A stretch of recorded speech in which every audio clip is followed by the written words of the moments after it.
আসসালামু আলাইকুম। ভিডিওটা ভিডিও দেখার মাত্র আপনারা শেয়ার করে দিবেন, কারণ এই ভিডিও থেকে আপনারা আর আমার বহুত কিছু শিকার আছে। তো ভিডিওটা যদি শেয়ার করে দেন তো সবে ফাইবা আর বহুত কিছু শিখতে পারবা। ভিডিও দেখা মাত্র আপনারা শেয়ার করে দিবেন। তো এই ভিডিও দেখে কিতা কিতা বুঝবা না বুঝবা আমার কমেন্টে বলে যাবেন।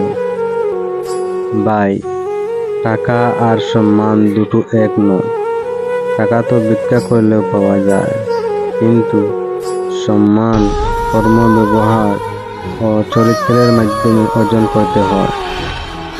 সুখ মানুষের জীবনে অহংকারের পরীক্ষা নেয়, আর দুঃখ মানুষের জীবনে ধৈর্যের পরীক্ষা নেয়। নিজের জীবনের লড়াই নিজেকেই করতে হয়। জ্ঞান অনেকেই দেবে, কিন্তু শ্রম কেউ দেবে না। জীবন যুদ্ধে শুধু তারাই জিতে যারা ভাবে আমি জিতবো।